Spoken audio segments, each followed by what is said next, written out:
Tonight, ABC's 2020 is digging deeper into a gruesome double homicide in the Madison area. Chandler Halderson was found guilty of murdering his parents, Bart and Krista. Here's a clip of tonight's episode where detectives share what evidence led them to the scene of the crime.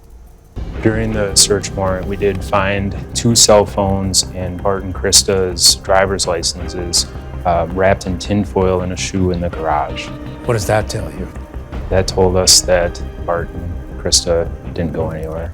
The phone proved that Bart and Krista never left their house. They never went to the cabin. So we're in the basement now. What did you find down here?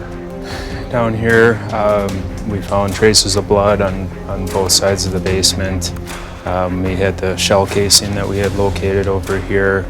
There was some other blood evidence on different items down here. Okay, so you have the blood, the shell casing.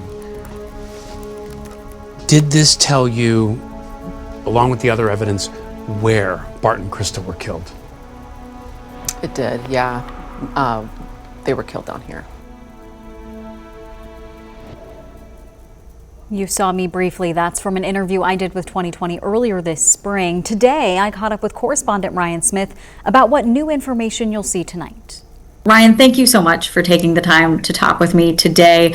In tonight's episode of 2020, you're digging into the deaths of Bart and Krista Halderson.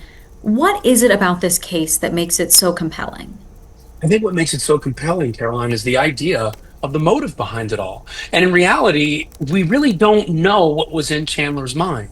But the motive that police suspect here is just something that doesn't line up with the extreme nature of the crime.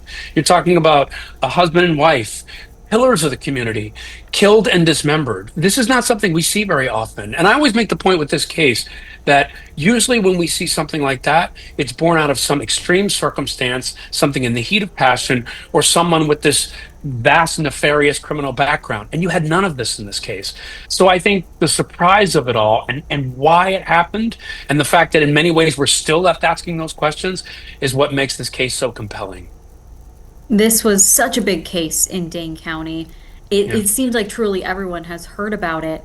Why should people tune in to this episode tonight? What are they going to see and learn? I think they're going to learn 2 very important things. The first thing is your reporting has been outstanding in this, and we're going to see you throughout the program talking about the different aspects of the case that you covered. That's huge, because without you, we would have had such a hard time telling this story in a complete way. The other part of it is they're going to see details of how police pursued this investigation. You're going to see the very human, the very real response that police officers had as they uncovered piece after piece that led them to the unthinkable. And I think what people are really going to take away from this is 2 things. First, when investigators investigate cases like this, it's personal to them many times. This is not just a passive job where they're trying to solve a case.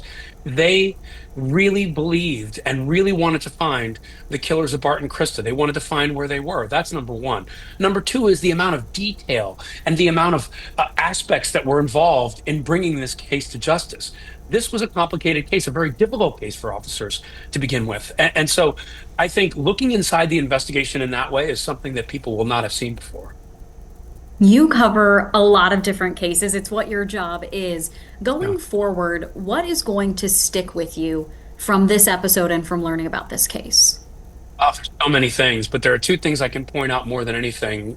We talked to Krista's cousin, Barbie, and just the shock that she registered when she found out why this happened, at least according to authorities.